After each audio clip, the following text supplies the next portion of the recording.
আচ্ছা, তাহলে দেখো, আমরা পড়ছিলাম ইন্ডিয়ান জিওগ্রাফি, ভারতের ভূগোলের আমরা আগের দিন শেষ করেছিলাম জলসম্পদ, এবং আমরা শুরু করেছিলাম ভারতের জলসেচ। তাহলে আমরা হেডিং করে নেবো ভারতের জলসেচ। ঠিক আছে, তাহলে ভারতের জলসেচ। এখন এখন ভারতের এই যে জলসেচ, ঠিক আছে, আমি সেদিন আলোচনা করেছিলাম, আজও একটু আলোচনা করে দিচ্ছি।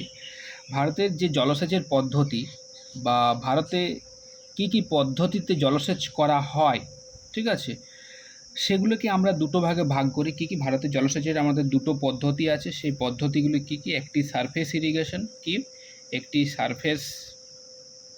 সারফেস ইরিগেশন, আর ইরিগেশনটা লিখছি না, আর একটা রিজিওনাল বা লোকাল ইরিগেশন। ঠিক আছে, সারফেস ইরিগেশনটা কি? আমি আগের দিন বলেছিলাম যে সারফেস ইরিগেশন যেখানে ভূমির ঢালকে কাজে লাগানো হয় এবং এখান দিয়ে জলের প্রবাহ দেওয়া হয় কৃষি জমিতে, এবং সেই কৃষি জমির ঢাল অনুযায়ী জল তোমাদের নির্দিষ্ট জায়গাতে পৌঁছে যায়। এটা হচ্ছে সারফেস ইরিগেশন। আর রিজিওনাল বা আঞ্চলিক বা স্থানীয় ইরিগেশন কি? এটা হচ্ছে গিয়ে রিজিওনাল, মনে রাখবে, আঞ্চলিক বা স্থানীয় জলসেচ হচ্ছে গিয়ে তোমার একটা পাইপের নেটওয়ার্ক থাকে। পাইপের নেটওয়ার্কের মাধ্যমে কি করা হচ্ছে? পাইপের নেটওয়ার্কের মাধ্যমে যে কৃষি জমি আছে, সেই কৃষি জমিতে কৃষিজ যে ফসলগুলি আছে, সেই ফসলগুলির কাছাকাছি এরিয়াতে বা শেকড় অঞ্চল বা তাদের কাণ্ডের কাছে, বা কাণ্ডে মানে হচ্ছে গোড়ায়, তাদের জল যে পৌঁছানো হচ্ছে, সেই পৌঁছানোর প্রসেসটাকে হচ্ছে রিজিওনাল বা লোকাল। এখন এই রিজিওনাল বা লোকালের এগুলো হচ্ছে কি পদ্ধতি, এগুলো মনে রাখবে জলসেচের পদ্ধতি। জলসেচের পদ্ধতি, ঠিক আছে। তাহলে আর রিজিওনাল বা লোকালের আন্ডারেও কিছু কিছু পড়ে, যেমন এখানে আমি আগের দিন করেছিলাম যে ড্রিপ সেচ বা বিন্দু জলসেচ, তারপরে করেছিলাম স্প্রিংকলার, কি করেছিলাম? স্প্রিংকলার, ঠিক আছে, ফোয়ারা চাষ যেটাকে বলা হয়, স্প্রিংকলার, ঠিক আছে। তারপরে কী ছিল? তারপরে ছিল সাব ইরিগেশন। মূলত ভারতে এই কটি পদ্ধতির মাধ্যমে ইরিগেশন, ঠিক আছে, ইরিগেশন। তাহলে ভারতে এই পদ্ধতিগুলির মাধ্যমে জলসেচ করা হয়। এখন এগুলো আমরা আগের দিন পড়েছিলাম, ঠিক আছে। আর সাব ইরিগেশনকে আমরা জানি যে সিপেজ চাষ নামে এটা পরিচিত। এখন এই যে এগুলো হচ্ছে পদ্ধতিসমূহ। এখন উৎসসমূহের কথাও আমি আগের দিন আলোচনা করেছিলাম। কি কি উৎস? মানে আমি যে জলসেচ যেটা করব, ইরিগেশন যেটা আমি করব, ঠিক আছে, সেই ইরিগেশনের যে জলটা, ইরিগেশনের জন্য, জলসেচের জন্য জলটা আসবে কোথা থেকে? এখন ভারতে কিছু উৎস রয়েছে, মূলত 3 ধরনের উৎস আমরা জানি ভারতে জলসেচের যে উৎস, মানে জলের যে উৎস। প্রথমে থাকে কি না, পুকুরের মাধ্যমে জলসেচ, যেটাকে ইংরেজিতে ট্যাঙ্ক বলা হয়। 2 নম্বরে কি আছে? 2 নম্বরে আছে কূপ বা নলকূপ। কূপ মানে হচ্ছে কুয়ো বা নলকূপ, কূপ বা নলকূপের মাধ্যমে জলসেচ। আর 3 নম্বরে হচ্ছে কি ক্যানেল, ঠিক আছে, ক্যানেল। এখন এই যে 3টে, বা এখানে কূপ বা নলকূপ, যেহেতু খনন করা হয় ওই জন্যে আর এটাকে একসাথেই বলা হয় কূপ বা নলকূপ। কোথাও কূপের মাধ্যমে করা হয়, কোথাও নলকূপের মাধ্যমে করা হয়। আরেকটি কি আছে? আরেকটি হচ্ছে ক্যানেলের মাধ্যমে জলসেচ করা হয়। তার মানে হচ্ছে গিয়ে এইগুলো হচ্ছে কি জলসেচের উৎস, ঠিক আছে। এখান থেকে জল নিয়ে এবার তুমি সারফেস করবে না রিজিওনাল করবে না লোকাল করবে, সেটা ডিপেন্ড করছে তোমার উপর, তুমি কোন পদ্ধতিতে জলসেচটা করতে চাইছো। মূলত পুকুর, কূপ, ক্যানেল। এখন এই যে পুকুর, কূপ বা ক্যানেল, কূপ বা নলকূপ বা ক্যানেলের কথা বললাম, এই যে তোমার বিভিন্ন জায়গাতে এই যে এগুলো হচ্ছে কি যে বিভিন্ন রকমের যে উৎসগুলো, এই উৎসগুলো হচ্ছে বিভিন্ন রকমের। আমাদের একটা ভারত হচ্ছে কি বিশাল বড় দেশ, এর ডাইভার্সিটি আছে, মানে ফিজিওগ্রাফিক ডাইভার্সিটি আছে। কোথাও সমতল ক্ষেত্র আছে, কোথাও এবড়ো খেবড়ো আছে, কোথাও মাউন্টেন এরিয়া আছে। তো ওই জায়গাগুলোর উপর বেস করে বিভিন্ন জায়গাতে বিভিন্ন রকম আমাদের জলসেচের বা জলের উৎস থাকে, ঠিক আছে।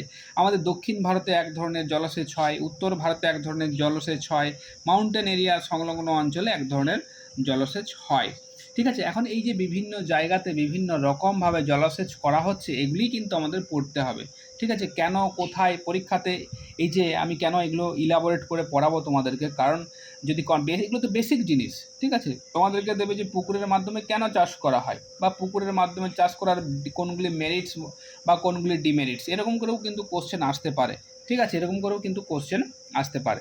বা কূপ বা নলকূপের মাধ্যমে কোথায় চাষ করা হয় এবং কেন সেখানে চাষ করা হচ্ছে, এটা হতে পারে। ক্যানেলের মাধ্যমেও সেম টু সেম, যে ক্যানেলের মাধ্যমে কেন করা হয়, কোথায় করা হয়, এবং এর মেরিটস এবং ডিমেরিটসগুলো কী কী, মানে সুবিধা এবং অসুবিধাগুলি কী কী। তাহলে প্রথমেই আমরা হেডিং করে নেব, প্রথমে আছে পুকুর। ঠিক আছে, প্রথমে কি পুকুরের মাধ্যমে বা ট্যাঙ্কের মাধ্যমে। এখন পুকুর বা ট্যাঙ্কের মাধ্যমে সবথেকে বেশি চাষ হয়, মনে রাখবে, দক্ষিণ ভারতে। ঠিক আছে, দক্ষিণ ভারতে সবথেকে বেশি চাষ হয় পুকুরের মাধ্যমে বা ট্যাঙ্কের মাধ্যমে। তাহলে আমি প্রথমেই বলতে পারি যে উপদ্বীপীয় মালভূমি বা উপদ্বীপীয় ভারত যে আছে, ভারতের যে মালভূমি, সব থেকে বেশি পুকুরের মাধ্যমে চাষ করা হয়। এখন কেন পুকুরের মাধ্যমে সব থেকে বেশি চাষ করা হয়? না, আমি কথায় কথায় তোমাদেরকে পড়ানোর আগেই বলেছিলাম যে দক্ষিণ ভারতে জলের স্কারসিটি বা জলের যে সমস্যা আছে, ঠিক আছে, বা জলের যে তোমার হচ্ছে গিয়ে ক্রাইসিস আছে, স্কারসিটি আছে, স্কারসিটি নয়, জলের যে তোমার একটা সমস্যা রয়েছে বা জলের যে ক্রাইসিস রয়েছে, ঠিক আছে, সেই জলের ক্রাইসিসটা কেন রয়েছে? কারণ সেখানের অঞ্চলটা আমরা জানি কঠিন শিলা দ্বারা গঠিত, তার ফলে কি জলের পার্কুলেশন হয় না, মানে বৃষ্টির জলের যতটুকু হয় ততটুকু রান অফ হিসেবে গড়িয়ে যায়। ঠিক আছে, এখন এই যে রান অফ হিসেবে গড়িয়ে যাচ্ছে, তার মানে ওখানে গ্রাউন্ড ওয়াটার খুবই কম রয়েছে, যতটুকু যায়, ঠিক আছে, তার পরিমাণ কিন্তু অনেকটাই কম, সেই অনুপাতে কিন্তু সেটা মানুষের প্রয়োজন মেটাতে পারে না। ঠিক আছে, কেন? সেখানে হার্ড সারফেসের জন্যে।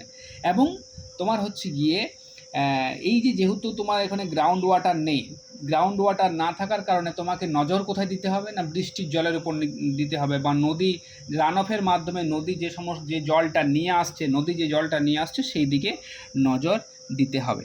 ঠিক আছে, এবং দ্বিতীয়ত যখন আমি একটা কথা বলবো যে পুকুরের সাথে তোমার হচ্ছে কি যে ওখানে কূপ বা নলকূপ করা, যেহেতু কঠিন শিলা দ্বারা গঠিত, হার্ড রক আছে, পুরো একদম হার্ড রক থাকে, ইগনিয়াস বা হচ্ছে গিয়ে তোমার মেটামরফিক রক আছে, সেই জন্য কী হচ্ছে এখানে তোমার হচ্ছে গিয়ে খনন কার্য করা বিশাল হচ্ছে অসুবিধাজনক।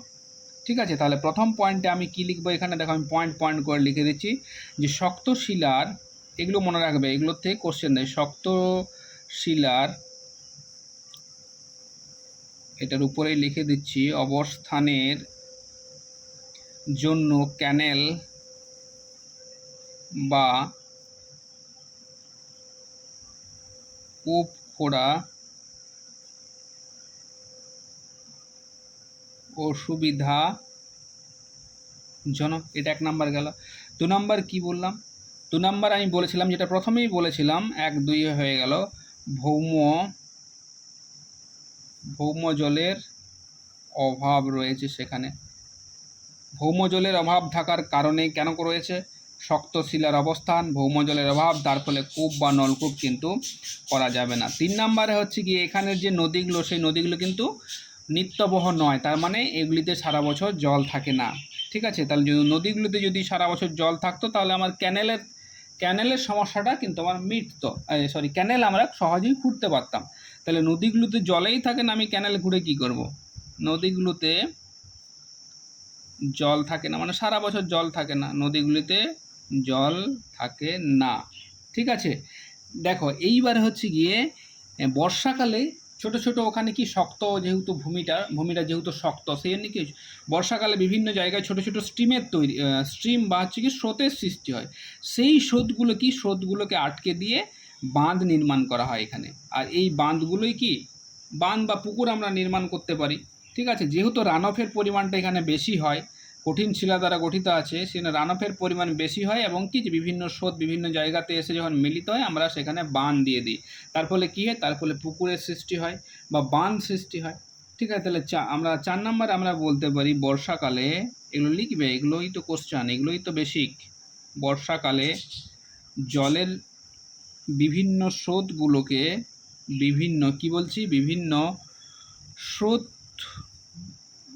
বিভিন্ন স্রোতগুলোকে বাঁধ দিয়ে ট্যাঙ্ক নির্মাণ করা হয়, পুকুর নির্মাণ করা হয়। আবার যদি তুমি পরের পয়েন্টে দেখো, আমি পুকুর সেখানে করবো কেন, এগুলো হচ্ছে সবই কারণ, যেগুলো বলছি সেগুলো হচ্ছে কজ বা প্রিকন্ডিশন বা শর্ত, যে সেখানে পুকুর বলছে তোমার বেশি আছে কেন, ট্যাঙ্কের পরিমাণ বেশি আছে কেন। এইবারে যদি আমরা এখানে কৃষি জমিগুলো দেখি, মানে দক্ষিণ ভারতের যদি আমরা কৃষি জমিগুলো দেখি তাহলে কীরকম পাবো। এখানে কৃষি জমিগুলো বেশিরভাগ ক্ষেত্রে বিক্ষিপ্ত, মানে ছড়িয়ে ছিটিয়ে আছে। আমাদের উত্তর ভারতের মতো যেমন টানা বিস্তৃত রয়েছে কৃষি জমি, সেরকম কিন্তু সেখানে নয়। তাহলে এখানে কি, এখানে যেমন জনসংখ্যাটাও ক্লাস্টার নয়, সেইভাবে ক্লাস্টার নয়, শুধুমাত্র মেট্রোপলিটন সিটি বাদ দিয়ে জনসংখ্যাটা মানে রুরাল সেটেলমেন্ট যেটা, সেটা ঠিকমতো ক্লাস্টার নয়। এবং কৃষি জমিগুলো যেহেতু বিক্ষিপ্ত, এইরকম একটা কন্ডিশনে এই ট্যাঙ্কের মাধ্যমে মানে নিজস্ব একটা পুকুর তৈরি করলাম। আমার এখানে 2 বিঘে জমি আছে, আমি নিজস্ব একটা পুকুর তৈরি করলাম, চারিদিকে বাঁধ দিলাম, ঠিক আছে, বাঁধ দিয়ে জলটাই, বর্ষার যে জলটা আসলো সেই জলটাকে কাজে লাগিয়ে আমি চাষ করলাম, ঠিক আছে। তার মানে আমি বলতে পারি জনসংখ্যা এবং কৃষি জমির বিক্ষিপ্ত প্রকৃতি পুকুর সেচের পক্ষে বা ট্যাঙ্ক ইরিগেশনের পক্ষে উপযোগী।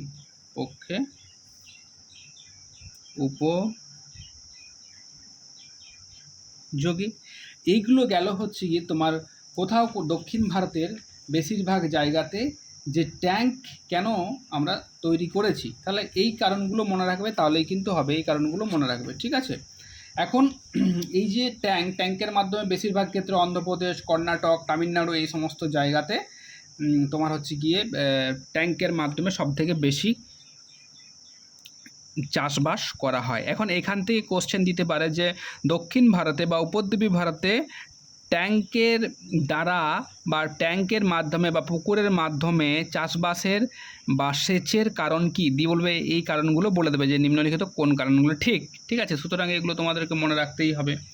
এইবারে মনে রাখবে অন্ধ্রপ্রদেশ, কর্ণাটক এগুলো ভেরি করে, এগুলো বই থেকে দেখে নেবে। এগুলো বিভিন্ন জায়গায় বিভিন্ন রকম আছে, যেমন কোথাও কোনো বইয়ে আছে ট্যাঙ্ক ইরিগেশনে অন্ধ্রপ্রদেশ প্রথম আছে, কোথাও আছে কর্ণাটক প্রথম আছে। এগুলো বইয়ে ভেরি করে বিভিন্ন সময় ডাটার উপর বেশ করে নির্ভর করে, ওইভাবে তো কাউন্ট করা সম্ভব নয়। অন্ধ্রপ্রদেশ এবং কর্ণাটক এই দুটোর মধ্যে একটা হবে, দেখবে কোনো বই অন্ধ্রপ্রদেশ আছে, কোনো বই কর্ণাটক আছে। এটা কারেন্ট ডাটা অনুযায়ী তোমরা একবার দেখে নেবে, ঠিক আছে। তাহলে পুকুরের মাধ্যমে আমার সেচের এগুলো হচ্ছে কারণ, যে পুকুর আমি কেন করব। এখন এই যে পুকুরের মাধ্যমে যখন আমি চাষ করব তারও নিশ্চয়ই কিছু সুবিধা আছে, ঠিক আছে। সুবিধা এবং অসুবিধা, প্রত্যেকটা জিনিসের এই অ্যাডভান্টেজ এবং ডিসঅ্যাডভান্টেজ থাকে, সেরকমভাবে পুকুরেরও আছে। পুকুরেরও কিছু সুবিধা আছে এবং কিছু অসুবিধা আছে। প্রথম সুবিধা, তাহলে আমরা প্রথমে দেখব সুবিধা কী। পুকুরের মাধ্যমে যখন আমি সেচ কার্য করব তখন এর সুবিধা কী, ঠিক আছে না। প্রথমেই মনে রাখবে যে পুকুর কাটতে গেলে তোমার বা পুকুর নির্মাণ করতে গেলে একটা মোটামুটি এই শক্ত বা হার্ড সারফেস দরকার, যেখানে তুমি জলটাকে সহজে আটকাতে পারবে। এবার আমরা দক্ষিণ ভারত যদি আমরা দেখি তাহলে কি সেখানে হচ্ছে কি তরাঙ্গায়িত ভূমিরূপ, ঠিক আছে, রোল্ড সারফেস যেটাকে বলা হয়, ঠিক আছে। রোল্ড সারফেস মানে ঠিক এরকম সারফেস বিশাল অঞ্চল জুড়ে আছে। তাহলে আমি এখানে যদি একটা এদিক থেকে জল আসবে, এদিকে বাঁধ দিয়ে দিলাম, তাহলে এখানে জলটা আটকে থাকবে, বাঁধ হয়ে গেল, ঠিক আছে। এই কন্ডিশনটা দক্ষিণ ভারতের সব থেকে বেশি। এবং অবশ্যই এখানে হার্ড রক, শক্ত শিলা আছে, তার ফলে কী হচ্ছে জলটা তাতে ক্ষয়ে বা মাটিটাকে ক্ষয় করে বেরিয়ে যেতে পারে না, ঠিক আছে। তাহলে প্রথম মনে রাখবে যে পুকুরগুলি শক্ত ভূমির উপর নির্মাণ করা সুবিধাজনক। তার মানে পুকুর হতে গেলে শক্ত ভূমিরূপটা শক্ত চাই। তাহলে প্রথমে হচ্ছে মনে রাখবে সুবিধা হচ্ছে গিয়ে পুকুরগুলি শক্ত ভূমির উপর, উপদ্বীপী ভারত কি শক্ত ভূমির ওপর নির্মাণ করা সুবিধাজনক। পড়ে লিখে এরকম করে পড়বে, দেখবে একদম ইজি হয়ে যায় পড়াটা, ঠিক আছে। 2 নম্বর কি, এগুলো কিন্তু পড়তেই হবে, এগুলো স্কিপ করলে হবে না, এগুলো হচ্ছে বেসিক, ঠিক আছে। যেহেতু শক্ত ভূমির উপর নির্মাণ করা সুবিধাজনক, মানে পুকুরটা শক্ত ভূমির উপর অবস্থান করছে, তাই দ্বিতীয় সুবিধা হবে এর আয়ু, মানে পুকুরগুলোর আয়ু হচ্ছে গিয়ে অনেক দিন। পুকুরগুলোর আয়ু কি, পুকুরগুলোর আয়ু হচ্ছে অনেক দিন, ঠিক আছে। এখন 3 নম্বর সুবিধা কি, পুকুরগুলি দক্ষিণ ভারতের যে সমস্ত পুকুর আছে সেই পুকুরগুলি শুধুমাত্র সেচের কাজে ব্যবহার করা হয় না, ঠিক আছে। সেচের কাজে ব্যবহার করা হয় না, কারণ এখানে পুকুরগুলি যেরকম সেচের কাজে ব্যবহার করা হয় তার সাথে সাথে বিভিন্ন মাছেরও চাষ করা হয়। আমরা শুনেছি না বিলাসপুরের মাছ, তো শুনেছি না মাছের চাষ কোথায়, এবার দক্ষিণ ভারতের দিকে মাছের চাষ বেশি, কারণ সেখানে পুকুরের পরিমাণ বেশি আছে। বিলাসপুর মাছ, ছত্তিশগড়ের বিলাসপুর, মানে সাউথ ইন্ডিয়ার দিকে চলে যাচ্ছে আস্তে আস্তে, তাহলে ওই দিক থেকে মাছের চাষটা বেশি হয়। দক্ষিণ ভারত থেকে যে বড় বড় রুই, কাতল, এই সমস্ত মাছগুলো, সেই মাছগুলো আমদানি হয়, কারণ কি সেখানে পুকুরের পরিমাণ সব থেকে বড় বড় আছে এবং বেশি আছে। ঠিক আছে, তাহলে 3 নম্বরে লিখবে যে পুকুরগুলি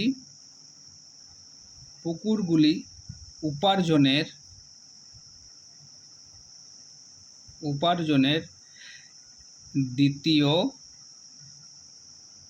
মাধ্যম। ঠিক আছে, তাহলে কি বললাম, পুকুরগুলি উপার্জনের, স্পেলিং ভুল আছে, উপার্জনের দ্বিতীয় মাধ্যম।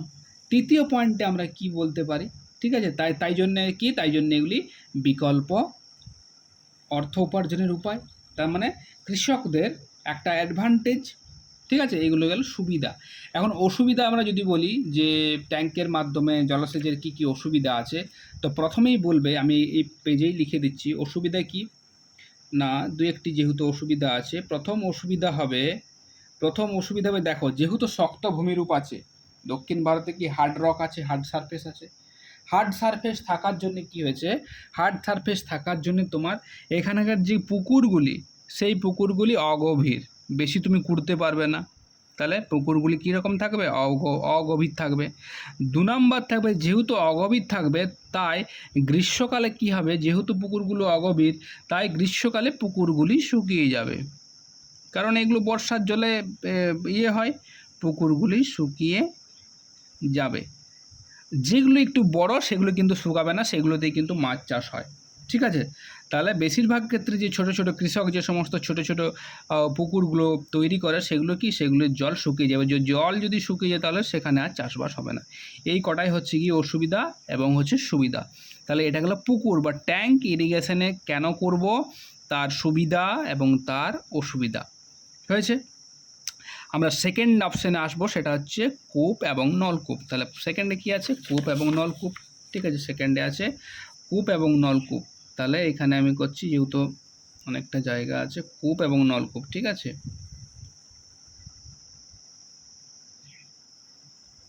কূপ বা নলকূপ।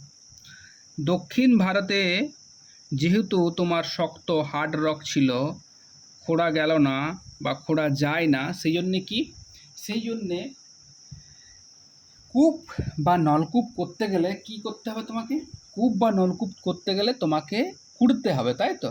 এখন খোঁড়া কোথায় যাবে, যেখানের মাটিটা নরম আছে সেখানটাই কিন্তু খোঁড়া যাবে। নরম কোথায় আছে না, যেগুলো পলি মাটি দ্বারা যে সমস্ত অঞ্চলগুলো আছে, মানে যেগুলো ট্রান্সপোর্টেড সয়েল যে সমস্ত জায়গাতে আছে, ঠিক আছে, সেই সমস্ত জায়গাতে কূপ বা নলকূপের মাধ্যমে তোমার তৈরি করা যায়। ঠিক আছে, তাহলে মনে রাখবে এখানে তোমাদেরকে কোশ্চেন কিন্তু ঘুরিয়ে আসতে পারে। এই কারণেই বলে দেবে যে উপদ্বীপীয় ভারত কূপের উপযুক্ত নয়। কূপ মানে হচ্ছে কুয়ো। ঠিক আছে, কূপের উপযুক্ত নয়, কারণ কি, কারণ অনেকগুলো আছে। আচ্ছা, আমি এখানে লিখেই দিচ্ছি, উপদ্বীপীয় ভারত, এটা পরীক্ষাতে ঘুরিয়ে আসতে পারে। উপদ্বীপীয় ভারত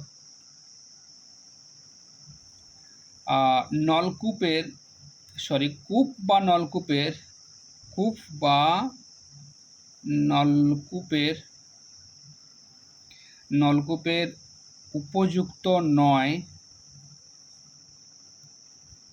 কারণ কি প্রথম কারণ হচ্ছে গিয়ে, আমরা যদি উপদ্বীপ ভারতটা দেখি তাহলে কি সেখানে কঠিন ভূমিরূপ করা যায় না, কঠিন ভূমিরূপ একটা। দ্বিতীয় হচ্ছে গিয়ে এখানে ভৌমজল আছে, যদি তুমি কুড়েও ফেলো নিচে তো জল নেই, ভৌমজলের অপ্রাচুর্য, তুমি পাবে না, শুধু টাকা নষ্ট হবে।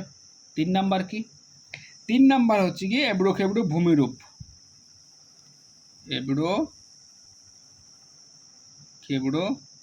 ভূমিরূপ, আনইভেন সারফেস। ঠিক আছে, এটা ইভেন সারফেস হতে হবে কূপ করার জন্য, বিশেষ করে কূপ করার জন্য, নলকূপ নয়। তাহলে এখানে কূপ করার জন্যে একটা ইভেন সারফেস হতে হবে, সমতল সারফেস হতে হবে। ঠিক আছে, এমনটা না এমন জায়গাতেই হবে কূপ করছো, এইখানে তুমি কূপ করে দিলে সেগুলো অসুবিধাজনক। কূপ করা যাবে নাকি, সেখানে অসুবিধাজনক অর্থের অপচয় সেখানে হতে পারে। এবারে কুড়লে তুমি কুড়ে দেখলে জল পেলে না, ঠিক আছে। এগুলি গেল প্রধান কারণ যে উপদ্বীপীয় ভারত কূপ বা নলকূপের উপযুক্ত নয় কেন।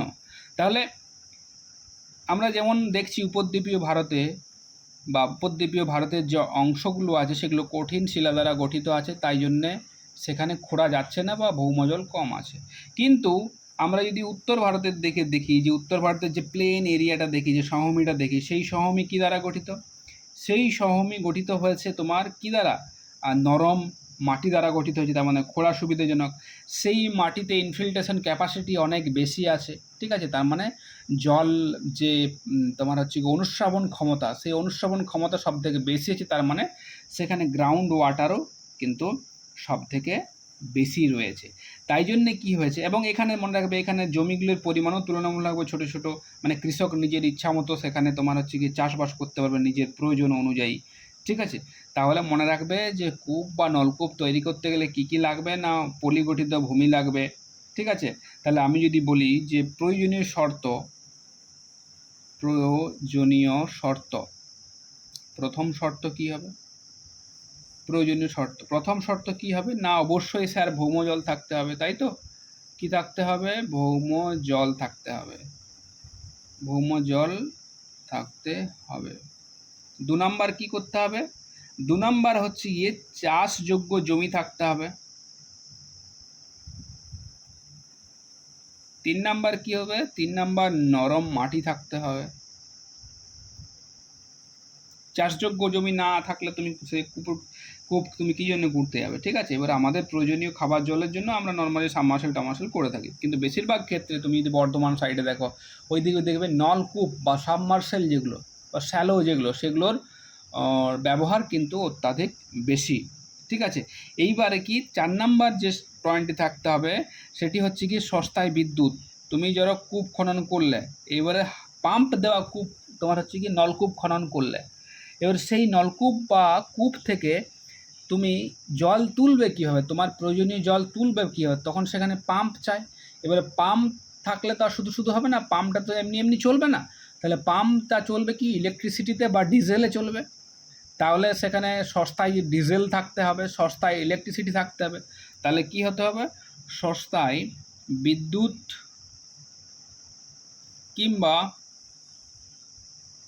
ডিজেল বা পেট্রোল,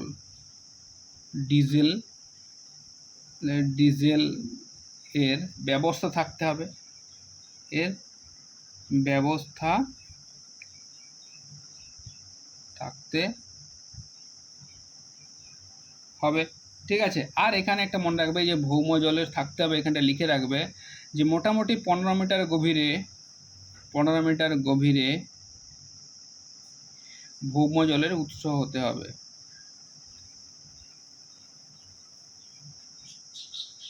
উৎস হবে,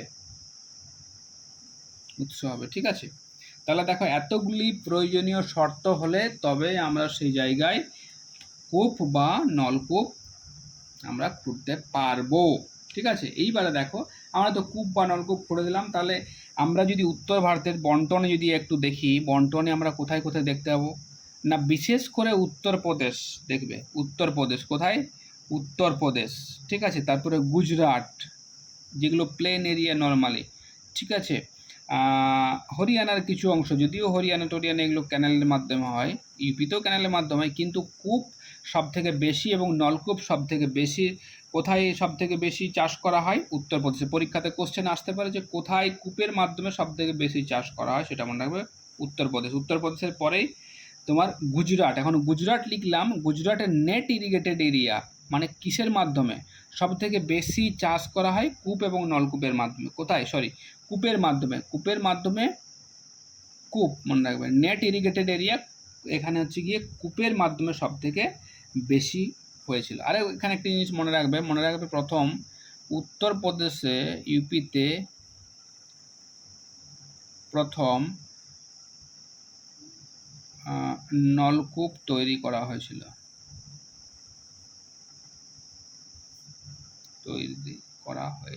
কোথায় তৈরি করা হয়েছিল? উত্তরপ্রদেশে তৈরি করা হয়েছিল। বুঝেছে? তাহলে এগুলো গেল প্রয়োজনীয় শর্ত এবং বন্টন। এগুলি বলছি, এগুলো ক্যাজুয়ালি নেবে না কিন্তু, এগুলো বিভিন্ন জায়গাতে আমি কিন্তু কোশ্চেন দেখেছি এগুলো থেকে বিভিন্ন স্টেটে, সুতরাং আমাদের স্টেটেও কিন্তু পিছু পা হবে না। এরপরে হচ্ছে কি দেখো, কূপ বা নলকূপের, এখন কূপ বা নলকূপ একই সাথে আলোচনা করছি, আমাকে ডাক করতে হয় খনন করে ওই সব গুলো করতে হয় বলে কূপ এবং নলকূপের শর্ত একই, তাই এদের সুবিধা এবং অসুবিধাগুলো তুলনামূলকভাবে একই। এখন কূপ এবং নলকূপের সুবিধা কি? প্রথম সুবিধা যদি আমরা দেখি, তাহলে অ্যাডভান্টেজে আমরা দেখি, প্রথম অ্যাডভান্টেজে আমরা কি পাবো, সুবিধা কি পাবো? প্রথম সুবিধা পাবো কি, এটা একটা ব্যক্তিগত নিয়ন্ত্রণাধীনে থাকে। মানে যেমন ক্যানেলে কি, ক্যানেলের নিজের নিয়ন্ত্রণের মধ্যে থাকে কি, সরকারের নিয়ন্ত্রণে থাকে, কখন সে লক গেট খুলবে, কখন জল বেরোবে, ঠিক আছে। প্রথম এখানে হচ্ছে গিয়ে কূপ বা নলকূপে প্রথম সুবিধা হচ্ছে গিয়ে, যেহেতু তোমার নিজস্ব নিয়ন্ত্রণে থাকবে, তুমি কখন পাম্প চালাবে বা কখন কূপ থেকে বা কুয়ো থেকে জল তুলবে, সেটা সম্পূর্ণ কৃষকের হাতে নিয়ন্ত্রিত থাকে। তাহলে প্রথম পয়েন্ট করবে, নিয়ন্ত্রণ থাকে কৃষকের হাতে, নিয়ন্ত্রণ থাকে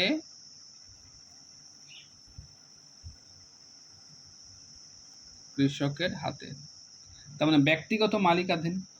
2 নাম্বার কি, 2 নাম্বার হচ্ছে গিয়ে খরচ কম হয়, ঠিক আছে, খরচ কম হয়, মানে জলের জন্য যে কস্ট, সেই কস্ট হচ্ছে গিয়ে কম হয়। 3 নাম্বার হচ্ছে গিয়ে কি, কৃষককে তোমার আলাদা করে কোনো টাকা দিতে হয় না জলের জন্য, কৃষককে ট্যাক্স দিতে হয় কি, তুমি জল তুলছো এটার কি ট্যাক্স দিতে হয়, এখনো পর্যন্ত ট্যাক্স হয়নি। কৃষককে অন্য কোথাও কি অর্থ দিতে হয় না, ঠিক আছে। 4 নাম্বার কি আছে, 4 নাম্বার হচ্ছে লবণাক্ত ও ক্ষারীয় কম হয়, মানে চাষযোগ্য জমি লবণাক্ত বা ক্ষারীয় কম হয়, ঠিক আছে, কম হয়। এই 4টে হচ্ছে গিয়ে মেন পয়েন্ট, মানে এই 4টে হচ্ছে গিয়ে কূপ বা নলকূপের সুবিধা হয়েছে।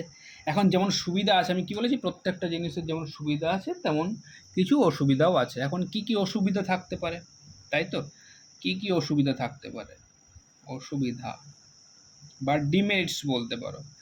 এখন দেখো, ঠিক আছে, আমরা সমভূমি হলেও সব জায়গায় তুমি কূপ বা নলকূপ খনন করতে পারবে না। তাহলে সব জায়গায়, প্রথম অসুবিধা কি, সব জায়গায়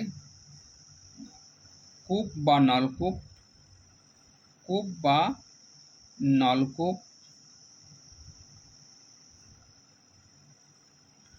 খনন করা যায় না, এটা একটা গেল। 2 নাম্বার হচ্ছে গিয়ে, যে সমস্ত কোস্টাল এরিয়া আছে, মানে সমুদ্র উপকূলবর্তী অঞ্চল, ঠিক আছে, যে সমস্ত অঞ্চলগুলো আছে বা তার আশেপাশে তুমি কিন্তু কূপ বা নলকূপ খনন করতে পারবে না, কারণ জলটা লবণাক্ত হবে, কারণ ওখানে মৃত্তিকাটাই তো লবণাক্ত হয়ে গেছে না। তাহলে উপকূলবর্তী অঞ্চলে কিন্তু কূপ বা নলকূপ অসুবিধাজনক। তাহলে লবণাক্ত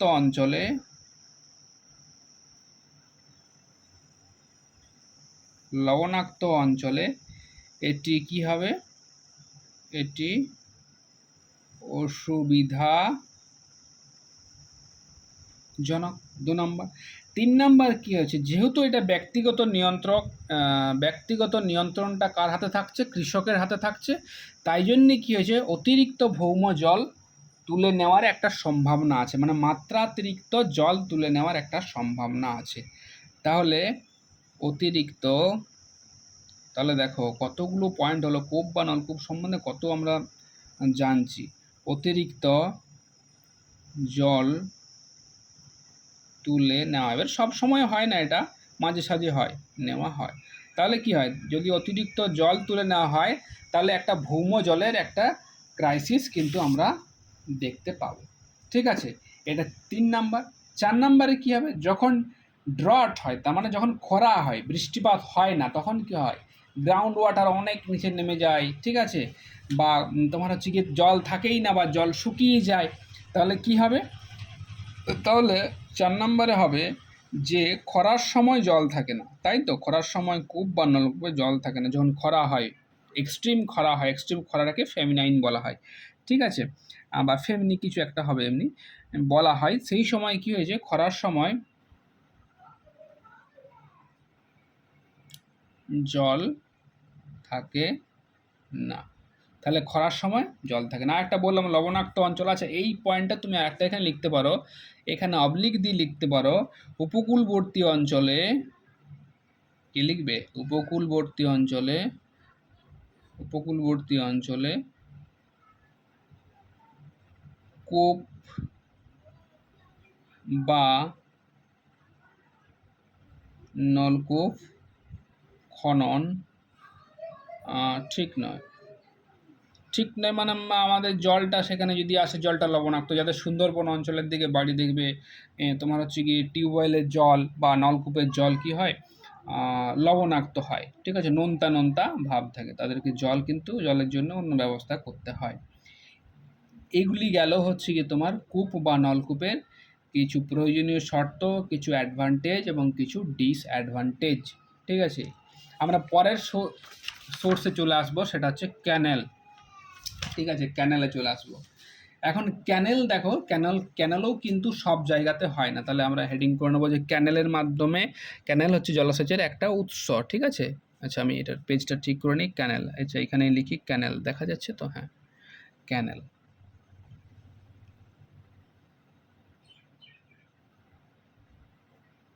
ক্যানেল, ঠিক আছে। এখন ক্যানেল দেখো সেই সব জায়গাতে হয় যেখানে কি হবে, যেখানে একটা ফ্ল্যাট এরিয়া থাকবে, ঠিক আছে, হালকা একটা স্লোপ থাকবে, স্লোপটা একটা ডাইরেকশনের দিকে থাকবে, একটা নির্দিষ্ট দিকে এইভাবে স্লোপটা থাকবে, খুব হালকা একটা স্লোপ থাকবে, ঠিক আছে, ফার্টাইল সয়েল থাকবে। মানে তুমি যে এখানে ক্যানেল করবে, এমনি তো এমনি ক্যানেল করতে পারি, রাজস্থানের ভেতর দিয়ে তো আর ক্যানেল করে নিতে পারবো না, সেখানে উর্বর জমি থাকবে, মানে আশেপাশে বিশাল অঞ্চল জুড়ে উর্বর জমি থাকবে, সেই অঞ্চলের জমির জলের সাপ্লাই কিন্তু ক্যানেল দেবে। তার মানে প্রথমে হচ্ছে কি, এই যে জমিটা একটা লোল্যান্ড এরিয়া থাকবে, মানে উঁচু জায়গায় কিন্তু হবে না, আমরা পাহাড়ের উপরে কিন্তু ক্যানেল করতে পারবো না, ঠিক আছে, তাই জন্য জমিটা নিচু হতে হবে, উর্বর ফার্টাইল ল্যান্ড থাকতে হবে, এবং ফার্টাইল ল্যান্ডে কি, ফার্টাইল ল্যান্ডটা হচ্ছে গিয়ে বিশাল এরিয়া জুড়ে হতে হবে। তাই তো আমাদের উত্তরপ্রদেশ বলো, পাঞ্জাব বলো, হরিয়ানা বলো, পশ্চিমবঙ্গ বলো, ঠিক আছে, বিহার বলো, এগুলোতে বিশেষ করে ক্যানেলের যে মাত্রা, ক্যানেলের যে পরিমাণ, সেগুলো কিন্তু সব থেকে বেশি। কী কারণ এই কন্ডিশনগুলো আছে, নিম্নভূমি আছে, উর্বর জমি আছে, তারপরে বিশাল চাষযোগ্য জমি আছে, এগুলো গেল এক ধরনের তোমার হচ্ছে গিয়ে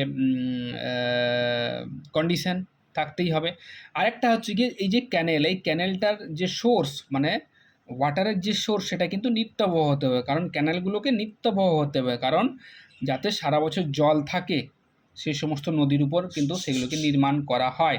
তার মানে নদীগুলোতে যদি নিত্যবহ জল থাকে, সেই নদীগুলোকে তো ফিডার করা হয়, বা নদীগুলো সাইডে খোঁড়া হয় লক গেট দিয়ে, সুতরাং ওই নদীগুলোতে যেন, বা নদীগুলোতে বাঁধ বাঁধা হয় এবং লক গেট নির্মাণ করা হয়, এবং সেই লক গেটের মাধ্যমে যে জল সাপ্লাই করা হয়, তাহলে নদীগুলোকে তোমার হচ্ছে গিয়ে নিত্যবহ হতে হবে। এগুলো গেল তোমার হচ্ছে গিয়ে ক্যানেল সেই সমস্ত জায়গাতে হবে। তাহলে কি, ক্যানেল হতে গেলে প্রিকন্ডিশনেই বলতে পারো সেটা, ঠিক আছে, ক্যানেল বলতে পারো হচ্ছে গিয়ে যে নিম্নভূমি হবে, আমি পয়েন্টে লিখছি, প্রিকন্ডিশন বা শর্ত এগুলো তোমরা লিখতে পারো, নিম্নভূমি হতে হবে। আর 2 নাম্বার কী হতে হবে, 2 নাম্বার না স্যার উর্বর জমি থাকতে হবে, আমি উর্বর জমি কেন থাকতে হবে সেটা বললাম, উর্বর জমি থাকতে হবে। 3 নাম্বার কি, এই যে উর্বর জমিটা সেটা বিশাল হবে, বিশাল অঞ্চলে বিশাল চাষযোগ্য জমি হতে হবে, চাষযোগ্য জমি হতে হবে। আর নিত্যবহ, 4 নাম্বার হচ্ছে নিত্যবহ জল থাকতে হবে। জল যদি না থাকে তাহলে ক্যানেলগুলো তো শুকিয়ে যাবে, থাকতে হবে, ঠিক আছে। এরকম কন্ডিশন আমরা কোথায় দেখতে পাই? না স্যার এরকম কন্ডিশন আমরা কোথায় দেখতে পাই? এরকম কন্ডিশন আমরা দেখতে পাই হচ্ছে গিয়ে তোমার উত্তর ভারতে, তাই তো? তাহলে উত্তর ভারতের যে সমভূমি অঞ্চল আছে, উত্তর ভারতের সমভূমি, এবার উত্তর ভারতের সমভূমি বলতে আমরা কি বুঝি? না এখানে ইউপির কিছু অংশ বুঝি, হরিয়ানা বুঝি, এবং তার সাথে কি বুঝি? তার সাথে বুঝি পাঞ্জাব। এই সমস্ত অঞ্চলগুলোতে ক্যানেলের মাধ্যমে চাষ করা হয়, ঠিক আছে। এইবারে দেখো তোমাদের মনে একটা হ্যাঁ, কোশ্চেন আসতে পারে যে দক্ষিণ ভারতে তো কিছু কিছু জায়গাতে ক্যানেল আছে। হ্যাঁ, দক্ষিণ ভারতের কিছু জায়গাতে ক্যানেল আছে এবং সেটা পার্সেন্টেজের হিসাব যদি করো, সেগুলো কি, সেগুলো বেশিরভাগ ক্ষেত্রে উপকূলবর্তী অঞ্চলে কিছু কিছু জায়গায় ক্যানেল আছে। তার মানে এখান থেকেও কিন্তু একটা কোশ্চেন আসতে পারে। কীরকম কোশ্চেন আসতে পারে মনে রাখবে, দক্ষিণ ভারতের যেগুলো মেনল্যান্ড, প্রধান যেগুলো ভূমি, সেই মানে অভ্যন্তর ভাগ যেগুলো, দক্ষিণ ভারতের যে সমস্ত অভ্যন্তর ভাগগুলো আছে সেই অভ্যন্তর ভাগের ক্যানেল করা হয়নি। কারণ কেন? কারণ হচ্ছে কি, সেগুলো কঠিন প্রস্তর ক্ষেত্র আর অসমতল অঞ্চল। এটা সমতল অঞ্চল চাই, আমি কি বললাম, সমতল নিম্নভূমি অঞ্চল চাই।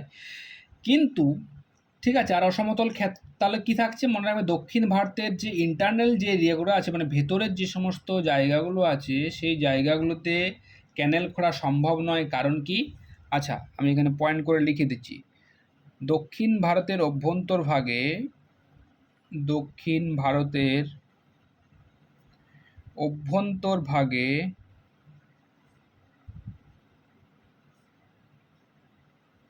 ক্যানেল খোঁড়া সম্ভব হয়নি,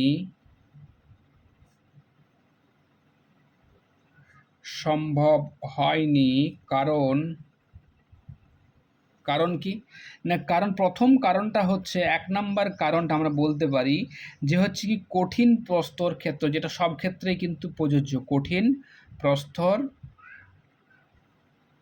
ক্ষেত্র বলছে, একটা গেল। 2 নাম্বার কি আছে? 2 নাম্বার অসমতল অঞ্চল, মানে নিম্নভূমি ঠিকঠাক হলেও এবড়ো খেবড়ো হলে তুমি ক্যানেল কিভাবে করবে এখানে, ঠিক আছে, অসমতল ক্ষেত্র। তাহলে পরীক্ষাতে কোশ্চেন আসতে পারে যে নিম্নলিখিত মন্তব্য বিচার করো, বা নিম্নলিখিত কোন মন্তব্যটি ঠিক। বলবে দক্ষিণ ভারতের অভ্যন্তরভাগে ক্যানেল দেখা যায় না, দক্ষিণ ভারতের অভ্যন্তরভাগে ক্যানেল দেখা যায়, ঠিক আছে। আর আরেকটা বলবে যে উপকূলবর্তী অঞ্চলে ক্যানেল দেখা যায় না। 4 নাম্বার বলবে উপকূলবর্তী অঞ্চলে কিছু জায়গায় ক্যানেল দেখা যায়। এরপরে বলবে যে কোন মন্তব্যগুলি ঠিক। তাহলে না জানলে পারবে না, কিন্তু এগুলো সহজ। তাহলে আমি কি বললাম, দক্ষিণ ভারতের অভ্যন্তরভাগে ক্যানেল খোঁড়া সম্ভব হয়নি। কিন্তু যদি আমরা কিছু কিছু উপকূল ভাগের দিকে দেখি, ঠিক আছে, তামিলনাড়ুর এই উপকূল ভাগটা দেখি, ঠিক আছে, অন্ধ্রপ্রদেশের উপকূল ভাগগুলো দেখি, বিভিন্ন নদী সেখানে এসে মিশেছে, ঠিক আছে, মোহনা সৃষ্টি করেছে, তার খানিকটা আগে বিভিন্ন ক্যানেল থাকে।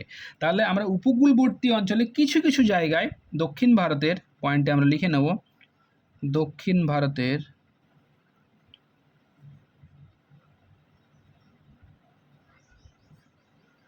উপকূলবর্তী অঞ্চলের কিছু কিছু জায়গায়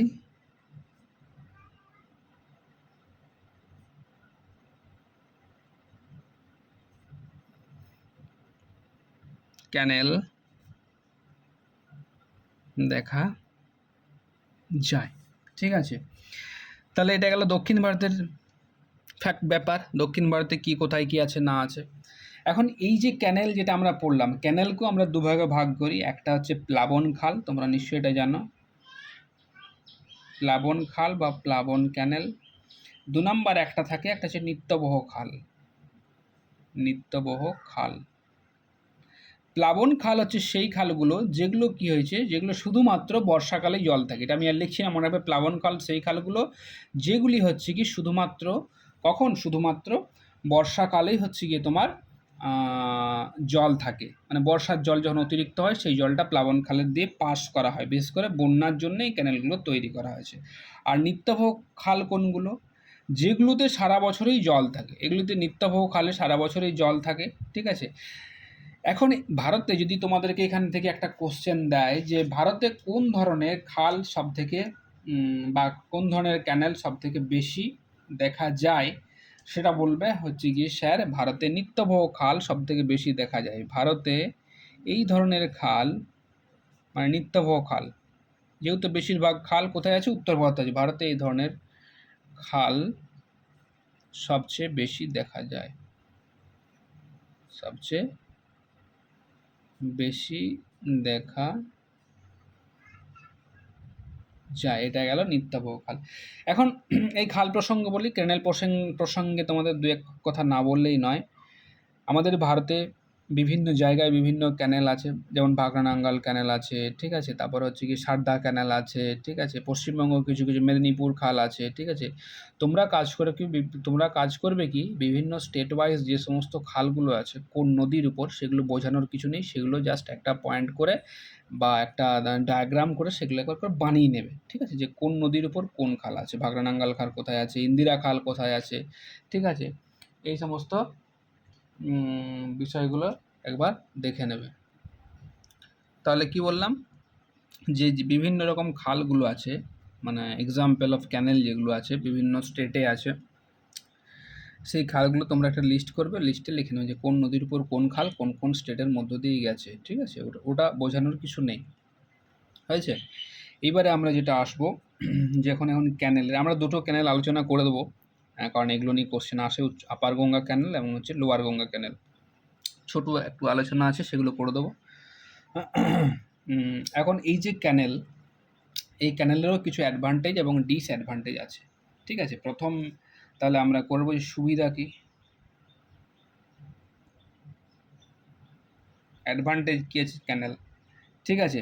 প্রথমেই মনে রাখবে যে বেশিরভাগ ক্যানেলগুলো যেহেতু নিত্যাবহ প্রকৃতির হয়, সারা বছর জল পাওয়া যায়, সেই জন্য কী হয়েছে সহজেই চাষবাস হয়। প্রথম হচ্ছে গিয়ে সহজেই চাষবাস হয়, সহজেই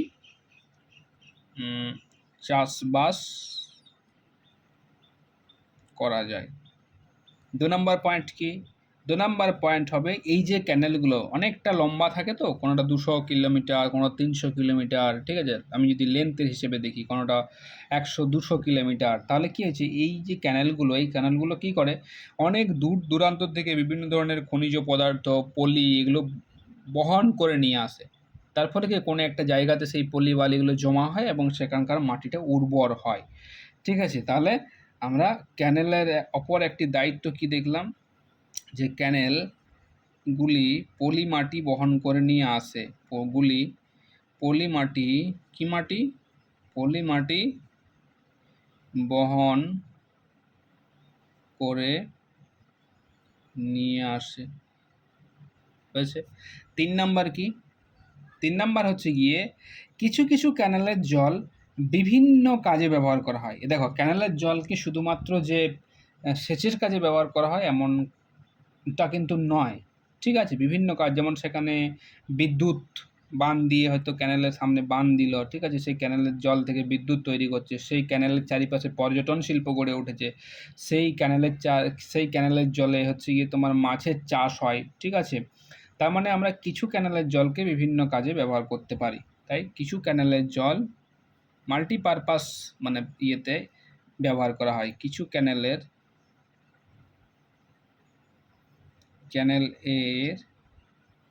জল বিভিন্ন কাজে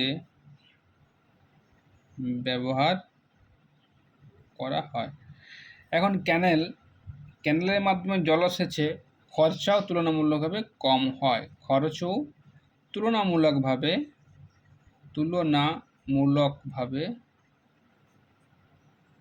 কম হয়। সুতরাং এগুলো গেল হচ্ছে সুবিধা। এখন অসুবিধা কি আছে ক্যানেলের মাধ্যমে? ক্যানেলের মাধ্যমে প্রথম অসুবিধা হচ্ছে কি ওয়াটার লগিং অসুবিধা। তার মানে বর্ষায় যদি প্রচুর পরিমাণ জল চলে আসে, তাহলে সেক্ষেত্রে কী হবে, সেই জল উপচে কোথায় যাবে? সেই জল উপচে কৃষি জমিতে যাবে। সেই কৃষি জমিগুলো কী হবে, সেই কৃষি জমিগুলোতে ওয়াটার লগড হবে, মানে সেখানে জল জমে থাকবে। তাহলে প্রথমে কী হচ্ছে, জল জমার সমস্যা থাকবে, জল জমে থাকার সমস্যা থাকবে, ঠিক আছে? ঠিক আছে, একটা গেল।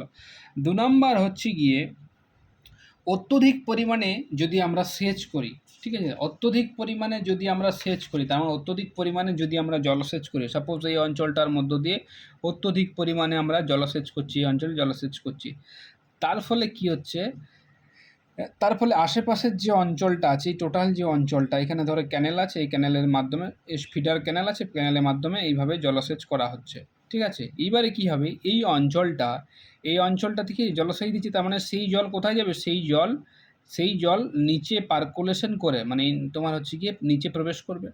ভৌম জলের যে লেয়ার আছে সেই লেয়ার বা জলতলকে ওপর দিকে বাড়িয়ে দেবে। এই ধরো এই লেয়ার আছে, আগে এই লেয়ার ছিল, বর্তমানে এখানে জলসেচ করা হচ্ছে, তার মানে এখানে রিচার্জ হচ্ছে গ্রাউন্ড ওয়াটার। রিচার্জ হওয়ার ফলে কী হবে, যে এই ভৌম জলের জলতল, সেই জলতল আস্তে আস্তে ওপরের দিকে উঠতে থাকবে। ঠিক আছে, এখন এখানে কি অসুবিধা আছে, তখন বললো স্যার ভালো তো ভৌম জলতল এখানে বাড়ছে, কিন্তু যেমন বাড়ছে তেমন শুষ্ক ঋতুতে কী হবে, ধরো একটা বিশাল অঞ্চল জুড়ে যখন চাষবাস করা হয়, ঠিক শুষ্ক ঋতুতে কী হবে, ক্যাপিলারি অ্যাকশনটা কাজ করবে। ক্যাপিলারি অ্যাকশনটা কাজ করবে, তার মানে হচ্ছে কি, ওই যে ক্যাপিলারি মানে হচ্ছে মাটির যে রন্ধ্র পরিসর, সেই রন্ধ্র পরিসর দিয়ে এই যে ভৌম জলস্তর, সেই ভৌম জলস্তরের জল উপরের দিকে উঠে আসবে।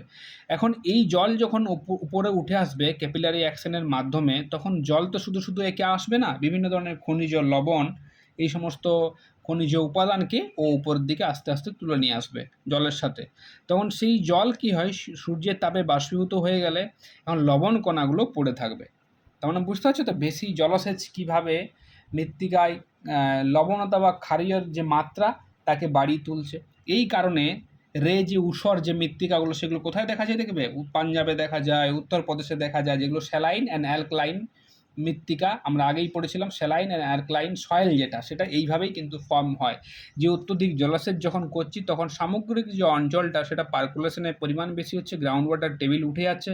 গ্রাউন্ড ওয়াটার টেবিল উঠে যাওয়ার ফলে কী হবে, পার্কুলেশন বেশি, গ্রাউন্ড ওয়াটার টেবিল উঠলে কী হবে, এখানে ক্যাপিলারি অ্যাকশন, কৌশিক যে আকর্ষণ, সেই আকর্ষণ শক্তি কাজ করবে এবং ভূপৃষ্ঠের নিচের থেকে জল ওপরের দিকে উঠবে। এবং জল যখন ওপরের থেকে উঠবে, তখন জল তো আর একা উঠবে না, এই মৃত্তিকার যে কোণার চারিপাশে যে সমস্ত খনিজ পদার্থ আছে, সেগুলোকে সারফেসে এসে জমা করবে। সারফেসে এসে জমা করলে কী হবে, জল তো বাষ্পীভূত হয়ে যাবে, কিন্তু সেই লবণটা থেকেই যাবে। তার ফলে কী হবে, মৃত্তিকার উর্বরতাটা আস্তে আস্তে হ্রাস পাবে এবং মৃত্তিকাটা আস্তে আস্তে তোমার লবণাক্ত এবং ক্ষারীয় হয়ে যাবে। তাহলে 2 নম্বর পয়েন্ট হচ্ছে কি, প্রধান পয়েন্ট হচ্ছে গিয়ে লবণাক্ত এবং ক্ষারীয় হবে। তাই জন্যে কী হয়েছে, তার জন্য ঊষর এই সমস্ত মৃত্তিকার সৃষ্টি হয়েছে। ঠিক আছে, আর ওয়াটার, আর এখানে একটা সমস্যা মনে রাখবে, ওয়াটার লগ থাকার কারণে, ওয়াটার লগিং হওয়ার কারণে ওই জায়গায় মস্কিউটো, বিভিন্ন জমিতে মস্কিউটো সৃষ্টি, মশার সৃষ্টি করবে, যেগুলো হচ্ছে গিয়ে মানুষের পক্ষে বা জন্তু জানোয়ারের পক্ষে সেগুলো ক্ষতিকর। ব্যাস, এগুলো গেল হচ্ছে ক্যানেলের অ্যাডভান্টেজ এবং হচ্ছে ডিসঅ্যাডভান্টেজ। এগুলো বেসিক, একবারে বেসিক জিনিস থেকে আমি বলছি, এর বাইরে কিন্তু কোশ্চেন পড়বে না, পড়লে এগুলো থেকে কোশ্চেন আসবে, যদি আসে এগুলো থেকে বলছি। ঠিক আছে, সুতরাং আমাদের 3টে যে সোর্স অফ ওয়াটার বা ইরিগেশন, কোথা থেকে আমরা জল পাচ্ছি, সেইগুলো গেল। ঠিক আছে, পুকুর পেলাম, কূপ নলকূপ পেলাম এবং ক্যানেল পেলাম, হয়েছে। এইবারে আমি যেটা বললাম, যে দুটো ক্যানেল নিয়ে আমি আলোচনা করব, মাঝে সাঝে সেটা নিয়ে কোশ্চেন দেয়, কিছু পয়েন্ট আমি আলোচনা করে দেবো। একটা হচ্ছে আপার গঙ্গা ক্যানেল এবং একটা হচ্ছে লোয়ার গঙ্গা ক্যানেল। কি আছে, একটা আপার গঙ্গা ক্যানেল আর একটা হচ্ছে লোয়ার গঙ্গা ক্যানেল, হয়েছে। তাহলে দেখো, প্রথমে আছে উচ্চ গঙ্গা খাল বা উচ্চ গঙ্গা ক্যানাল। কোন নদীর উপর, যেহেতু গঙ্গা আছে তাই গঙ্গা নদীর উপর। কত সালে শুরু হয়েছিল, 1842 সালে এর কাজ শুরু হয়। কমপ্লিট কখন হয়, কমপ্লিট হয় 1854 সালে এর কাজ কমপ্লিট হয়। 1854 পরীক্ষাতে কোশ্চেন আসতে পারে যে কোন সালে উচ্চ গঙ্গা ক্যানেল নির্মাণ শেষ হয়, কত সালে শেষ হয়, 1854 সালে। ঠিক আছে, এই যে ক্যানেল, সেই ক্যানেল কোথা থেকে খোঁড়া শুরু হয়েছিল, মনে রাখবে হরিদ্বারের কাছে একটি জায়গা ছিল, হরিদ্বারের কাছে কানখাল বলে একটি জায়গা, কানখাল, এই জায়গা থেকেই কিন্তু খোঁড়ার কাজ বা খাল কাটার কাজ শুরু হয়েছিল। পরীক্ষাতে এটিও আসতে পারে, এগুলো কিন্তু বেসিক জিনিস। ঠিক আছে, ইন্দিরা গান্ধী ক্যানেল থেকে আসবে না যে কবে খোঁড়া হয়েছিল, এগুলি হচ্ছে কি মেন। ঠিক আছে, 3 নম্বর পয়েন্টে আমরা বলতে পারি, ঠিক আছে, যে এই যে আমরা যে উচ্চ গঙ্গা যে ক্যানেল, সেই ক্যানেলটার প্রধান যে খালটি আছে, ঠিক আছে, প্রধান খালটি হচ্ছে 342 কিলোমিটার লম্বা। কত, 342 কিলোমিটার লম্বা। এবং এর ট্রিবিউটারি বা ডিস্ট্রিবিউটারি, মানে অনেক ফিডার, ছোটো ছোটো স্মল ফিডার ক্যানেল আছে।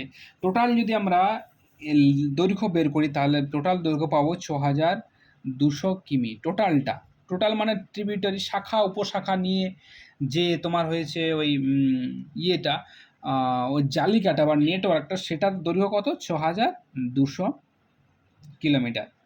ঠিক আছে, এরপরে আরেকটি পয়েন্ট, লাস্ট পয়েন্ট মনে রাখবে যে এই যে ক্যানেলটি, ঠিক আছে, এই ক্যানেলটি নারোরার কাছে বুন্দেল শহর আছে, ঠিক আছে, নারোরার বুন্দেল শহরের যে মণিপুরি একটি জায়গা আছে, কোথায়? মণিপুরি, সেটা নারোরার কাছে, মেনপুরিতে এটি কি হয়েছে? মেনপুরিতে এটি নিম্নগঙ্গা খালের সাথে মিলিত হয়েছে। কি? নিম্নগঙ্গা খালের সাথে মিলিত হয়েছে, বা নিম্নগঙ্গা খালের সাথে মিলিত হয়ে, মানে দুটো এদিক থেকে একটা এসছে, এদিক থেকে একটা এসছে, ঠিক আছে, সরি, এদিক থেকে একটা বেরিয়ে গেছে, ঠিক আছে, আর এদিকে একটা চলে গেছে, তার মানে জয়েন হয়ে আবার দুটো ভাগে ভাগ হয়ে গেছে, এইভাবে এসে জয়েন হয়ে দুটো আবার আলাদাভাবে ভাগ হয়ে গেছে। তাহলে ঠিক আছে, নিম্নগঙ্গা খালের সহিত মিলিত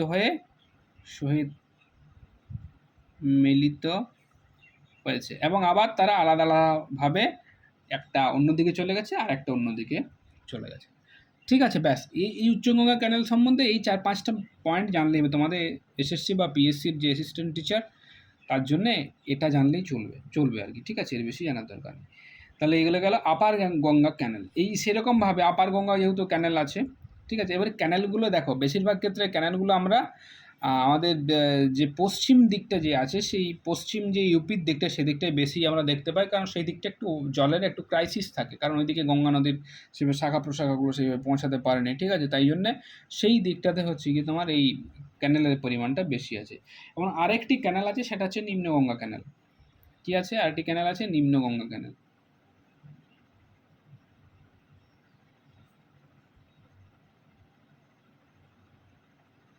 নিম্নগঙ্গা ক্যানেল। এখন নিম্নগঙ্গা ক্যানেল সম্বন্ধে ডিটেলসে অত না জানলেও চলবে, মনে রাখবে এই খাল খনন হয়েছিল কত? 1878 সালে। কখন খনন হয়েছিল? 1878 সালে। এই যে তোমার হচ্ছে কি খাল, সেচ খাল, এই সেচ খাল খনন সম্পন্ন করা হয়েছিল। আর এই যে তোমার এই সেচ খাল, মনে রাখবে এই সেচ খাল ইউপির, মানে যেহেতু উত্তরপ্রদেশে আছে,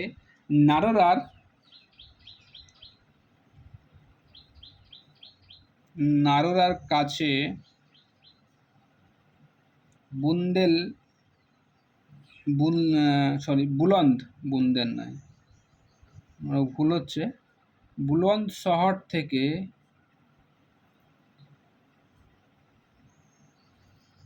এই খাল খনন করা হয়েছিল। ব্যাস এই দুটো পয়েন্ট মনে রাখবে, ঠিক আছে। এখানে লেন্থ জানার দরকার নেই, এদের কত লেন্থ ছিল। সব থেকে বেশি ইম্পর্ট্যান্ট হচ্ছে কি এই আপার গঙ্গা যে ক্যানেলটি, সেই আপার গঙ্গা ক্যানেল, বিশেষ করে এটা কোথা থেকে শুরু হয়েছিল, কত লেন্থ, আর হচ্ছে কোথায় কোনার সাথে কার সাথে মিলিত হয়েছিল, ব্যাস এটুকু জানলেই তোমাদের যে ইরিগেশন সিস্টেম আছে, সেই ইরিগেশন সিস্টেমটা শেষ হবে। এবারে দেখো, এরপরে আরও একটা জিনিস আছে ইরিগেশন সিস্টেমের, ঠিক আছে। আচ্ছা, এই নোটস, এই তোমাদের ক্লাস নোটটা আমি পিডিএফ করে পাঠিয়ে দেবো, ঠিক আছে।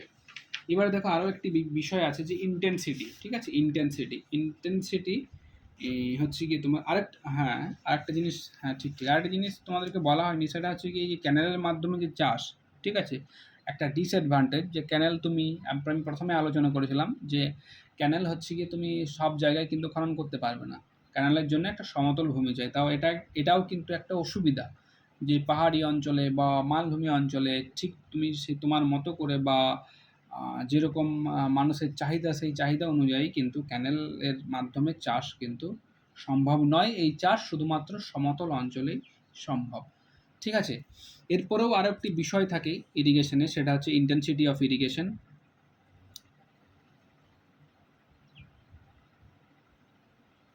ইন্টেন্সিটি অফ ইরিগেশন মানে হচ্ছে গিয়ে কোথায় তুমি কত তোমার যে জমির পরিমাণ আছে, সেই জমির কত পার্সেন্ট এরিয়া তুমি সেচের মাধ্যমে বা সেচের জন্য তুমি ব্যবহার করছো, সেটাই হচ্ছে গিয়ে তোমার ইন্টেন্সিটি অফ ইরিগেশন। এখন ইন্টেন্সিটি অফ ইরিগেশন নর্মালি পার্সেন্টেজে দেখা যায়, ঠিক আছে, যে তুমি কত পার্সেন্ট জমি সেচের মাধ্যমে চাষ করছো। এখন ইন্টেন্সিটি অফ ইরিগেশন বিভিন্ন জায়গার ভূমিরূপের বৈচিত্র্য, সেখানের ভৌমজলের প্রাচুর্য, সেখানে নদীর যে হচ্ছে গিয়ে তোমার প্রাচুর্যতা, এই সমস্ত বিষয়গুলোর উপর কিন্তু নির্ভর করে, কারণ ওই সমস্ত বিষয়গুলোর উপর নির্ভর করে আমি সেখানে সেচের যে জলের যে উৎস, সেটা সেখান থেকে পাবো, তাই তো?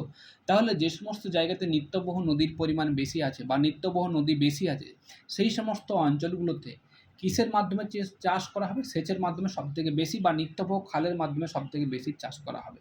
তাহলে আমরা যদি বিশেষ করে উত্তর ভারতের যে সমভূমি আছে, সেই উত্তর ভারতের সমভূমি দেখি, তাহলে দেখব সেখানে নিত্যবহ নদী আছে, নদীগুলিতে সারা বছর জল আসে।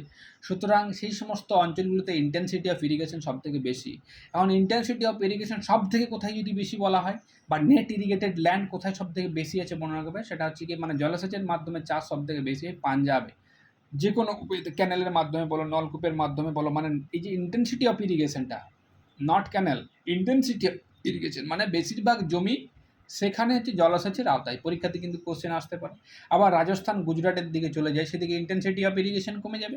দক্ষিণ ভারতের দিকেও চলে যায়, ইন্টেনসিটি অফ ইরিগেশন তোমার হচ্ছে 40% বা 50%-এ নেমে আসবে, মানে 50%-এর নিচে নেমে আসবে, মানে 40% এরিয়াতে চাষবাস হচ্ছে গিয়ে তোমার জলসেচের মাধ্যমে।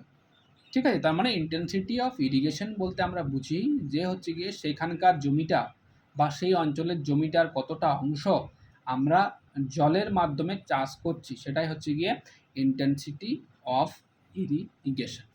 ঠিক আছে? তাহলে কোথায় সবথেকে বেশি? না পাঞ্জাবে সবথেকে বেশি। পাঞ্জাবের পর উত্তরপ্রদেশ আছে, উত্তরপ্রদেশের পরে হরিয়ানা আছে।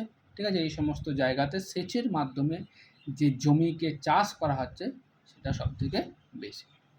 ঠিক আছে? তাহলে এই যে ইরিগেশন আমাদের এখানেই শেষ হলো। ঠিক আছে? ভারতের জলসেচ এখানেই শেষ হলো। তোমরা এই যে পয়েন্টগুলো আমি বললাম বা যেগুলো মুখে বললাম সেগুলো তোমরা নোটস বানিয়ে নেবে। বারবার আমি কথা বলি যে নোটস বানিয়ে নেবে, কারণ এগুলো সব এক তো ইনফরমেশন একটা জায়গাতে পাচ্ছ, সেগুলো যদি নোটস করে রাখো ভবিষ্যতে তোমাদেরই কাজে লাগবে। ঠিক আছে? আর বেসিকটা তো অবশ্যই পরিষ্কার হয়ে যাওয়ার কথা, যেরকম করে আমি তোমাদেরকে পড়াই। ঠিক আছে? ঠিক আছে, তাহলে আজকের ক্লাস আমরা এখানেই শেষ করছি।